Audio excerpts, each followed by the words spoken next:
Falando nessa questão do empreendedorismo, como que geralmente o brasileiro como um todo, ele se prepara para o negócio? Ali eu falei numa introdução, muitas vezes ele vai às cegas, ele dá uma pesquisada, poxa, esse produto aqui de repente vende bem, só que às vezes falta até um pouco mais de conhecimento. O brasileiro, ele é preparado para empreender ou talvez seja esse o motivo de muitas empresas até falirem, fecharem as portas? Aí eu acompanhava um ranking, e já faz tempinho já, que boa parte das empresas não duram 5 anos. Por quê? Isso é falta de preparo, professor? Veja bem, Thiago, a grande maioria das pessoas que vão empreender, eu brinco, mas é verdade, elas meio que vão por impulso, sem nenhum preparo. Eu digo isso porque aos longos dos meus 20 e poucos anos que eu faço consultoria, eu presencio isso. Então, a pessoa, como você falou, ela vê um nicho de mercado que de repente ela acha que é interessante e ela vai correr ali, sem nenhum preparo. Nenhum preparo. Mas de que preparo que eu estou falando? Se você vai empreender, você precisa estudar o teu mercado. Precisa analisar a viabilidade de você montar aquela empresa naquele nicho de mercado e assim por diante. Precisa saber quanto que você precisa de capital para investir nisso. Você precisa conhecer todas as áreas de gestão para você empreender nisso. Mas, infelizmente, como eu falei, a grande maioria vai meio que por impulso. Ele vai para o que ele acha que é certo. E o que acontece? Daí nós vemos, por exemplo, e infelizmente isso eu já vi muitas vezes ao longo desses anos, a pessoa trabalha numa empresa, de repente, por alguma razão, ela resolve sair, ou até ganha demissão, pega uma grana, vamos pensar lá, 80, 100 mil reais, ao longo de X anos que ela trabalhou nessa empresa, e ela pega esse valor e vai empreender, do jeito que ela acha que é certo. Que, infelizmente, na maioria das vezes, não é o certo. Porque ela não estudou aquele mercado. Ela não sabe se aquilo é viável, tem viabilidade aquele negócio ou não. E ela vai empreender. E aí ela vai até uma altura, aí ela vai descobrir que aquele dinheiro não era suficiente. Mas, de repente, ela não tem lastro para ir buscar um dinheiro para poder cobrir ali. Aí ela vai fazer o quê? Ela recorre aos pais, aos irmãos, aos amigos, chegado mais, para, de repente, dar um aporte de capital para ela. Emprestar algumas folhas de cheque, emprestar um cartão de crédito, fazer um empréstimo para essas pessoas. E daí, infelizmente, se já não estava bom, com mais um empréstimo para ser pago, ela teria que faturar muito mais para poder dar conta disso. E muitas vezes não dá certo. E além de ela ter dificuldade, né, financeira, ela vai colocar outras pessoas também nessa situação. E o negócio, como se falou, acaba de repente indo à ruína. E aí, quando você falou nos 5 anos, é assim, ó, Thiago, tem pesquisa do Sebrae que diz, veja o absurdo, que diz que de cada 1.000 empresas que abrem no Brasil, 80% fecha antes de completar um ano. 80%, ou seja, 800 empresas. Beleza, sobrou 200.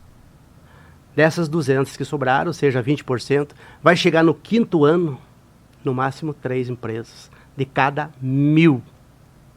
Por N razões, entre elas a falta de preparo. E daí eu digo assim, Thiago, peraí, para qualquer coisa que a gente vai fazer na vida, independente do que quer que seja, eu preciso me preparar. Para passar num concurso, para passar num vestibular, qualquer coisa. E para empreender, você não vai se preparar? Não vai ler, não vai assistir vídeo, não vai fazer um curso, sei lá. Tem que buscar conhecimento para depois empreender. Não, as pessoas vão para pagar um preço muito alto por essa falta de preparo. Infelizmente, no Brasil é assim. Mas se me perguntar, mas isso é só no Brasil? Não. Porque no Brasil, infelizmente, nós não temos nenhuma forma de cobrança do poder público para você poder empreender. Você vai com a cara e a coragem. Que eu brinco, mas é verdade. Com a cara e com a coragem. Mas isso vai até um ponto. Depois, se você não tiver conhecimento, meu amigo, não vai acontecer. E eu digo assim, empreender, Thiago, não existe elevador. São escadas, são degrau. E que você não pode pular essas etapas. Porque se você pular elas, você pode até ter vamos dizer assim, um início bom. Vai lá na frente e vai fazer falta de conhecimento. E de repente você vai voltar aonde você estava. Então nós precisamos entender que para empreender eu preciso ter muito conhecimento em todas as áreas de gestão. Veja assim, nós temos muitas pessoas que têm um conhecimento míope, que eu chamo, é que o cara é técnico. Vamos pensar, um dentista, um psicólogo, um advogado, várias áreas que automaticamente as pessoas vão empreender. Mas o que acontece na graduação, ou na vida dela, ela nunca aprendeu nada sobre gestão. Mas automaticamente ela vai empreender. Mas ela acha que aquele conhecimento técnico dela vai levar ela ao sucesso. Mas, infelizmente, só com o conhecimento técnico não vai. Se ela não tiver uma educação financeira para saber gerir os seus resultados, não vai ter vida longa, infelizmente. Esse é o retrato do Brasil que eu falo. Só que isso, Thiago, não é União da Vitória, não. Esse é Brasil. O retrato do Brasil, esse cenário. Professor, isso se deve muito à falta, desde o primário, desde as primeiras séries iniciais, de uma matéria, algo mais específico, até dentro das escolas, né? Ensinar as crianças ali, enfim, um pouco de economia. Eu, pelo menos, no meu tempo, né, em torno ali do final dos anos 90, início dos anos 2000, não me recordo de ter dentro da matemática, né, algo que falasse um pouco mais sobre, não tanto gestão financeira, mas até mesmo saber economizar, o que fazer, claro, quando é criança, né, o que se fazer com aquela moedinha que você ganha do pai, da mãe, guardo, o que eu compro. Isso falta nas escolas e por isso que o brasileiro ele já cresce meio desorientado? Sim, isso tem um grande poder em cima disso, né, Thiago? Por quê? Porque em nenhum momento você vê essa educação financeira. Desde quando pequenininho, quando cresce também não. Você vai ver alguma coisa bem parcial, vamos dizer assim, na faculdade. Em alguns cursos, não em todos. Né? Então isso faz muita falta, sim. Porque se nós pegar o Japão, por exemplo, a criançadinha do prézinho do Japão em relação a nós, lá eles já aprendem desde pequenininho, lá no prézinho, a fazer troco, a vender, a negociar, tudo isso. No entanto, nós não.